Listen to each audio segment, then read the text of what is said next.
Assalamualaikum warahmatullahi wabarakatuh. Halo teman-teman semuanya. Perkenalkan aku Wim Panesti. Aku di sini akan menjelaskan tentang 3 teori komunikasi dan bagaimana cara kita untuk mengendalikan atau melabuhi orang lain. Teori pertama yaitu teori SR atau stimulus respon. Teori ini merupakan metode komunikasi sederhana yang di dalamnya terdapat proses aksi reaksi antara seorang komunikator dan seorang komunikan. Sehingga kita harus tahu terlebih dahulu apa itu komunikan dan apa itu komunikator. Komunikator sendiri merupakan seorang yang menyampaikan pesan, sedangkan komunikan itu adalah orang yang menerima pesan. Jadi, dapat kita simpulkan aksi reaksi yang ada di dalam teori SR ini adalah penyampaian pesan yang dilakukan oleh komunikator untuk mendapatkan sebuah respon atau timbal balik dari seorang komunikan. Seperti itu. Jadi, ada 3 unsur utama dalam teori SR. Yang pertama itu adalah pesan. Pesan sendiri adalah informasi apa saja yang disampaikan oleh komunikator kepada seorang komunikan. Yang kedua itu adalah seorang komunikan. Komunikan adalah orang atau kelompok yang menerima pesan dari seorang komunikator. Yang ketiga itu ada efek. Efek atau respon ini merupakan tanggapan dari seorang komunikan terhadap informasi yang telah diberikan oleh seorang komunikator.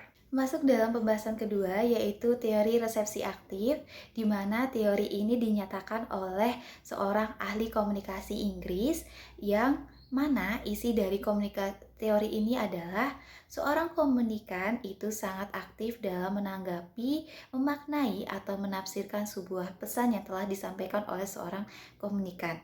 Jadi, teori ini tuh sangat bertentangan dengan teori SR sebelumnya, karena teori SR itu menyatakan bahwa seorang komunikan itu pasif dalam menerima pesan, sehingga mereka tidak dapat merespon terhadap pesan yang telah disampaikan. Berikutnya kita akan masuk dalam teori Albert Mehrabian.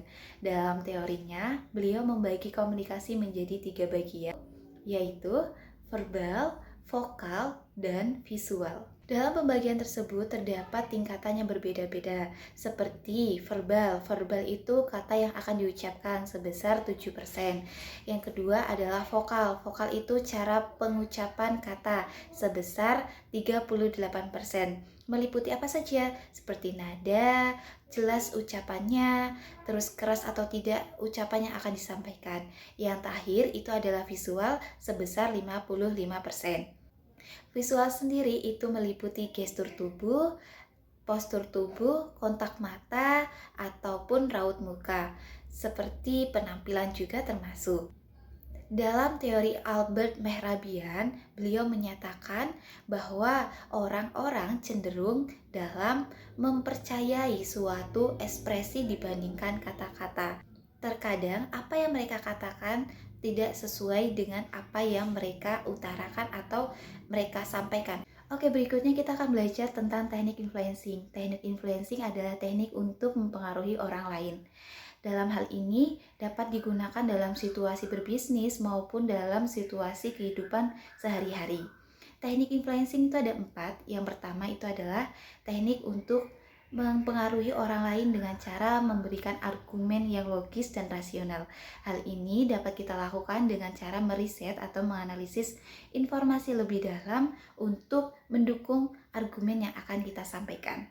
Yang kedua itu adalah teknik mempengaruhi orang lain dengan cara menyentuh titik emosionalnya atau memberikan motivasi. Hal ini kita harus tahu bagaimana keinginan dan kebutuhan yang mereka butuhkan agar dapat menyentuh titik emosi dari orang yang kita tuju. Teknik berikutnya adalah coalition taktik. Teknik ini menggunakan orang lain untuk membantu kita dalam mempengaruhi orang yang kita tuju. Hal utama yang harus dilakukan adalah melakukan pendekatan terlebih dahulu kepada orang lain yang memiliki kedekatan dengan orang yang akan kita tuju. Berikutnya atau teknik yang terakhir itu adalah pressure taktik. Hal ini dilakukan dengan cara memberikan tekanan atau ancaman kepada pihak atau orang yang akan kita tuju. Sekian penjelasan yang dapat saya sampaikan. Apabila ada kurang dan lebihnya, mohon maaf. Sekian, terima kasih. Wassalamualaikum warahmatullahi wabarakatuh.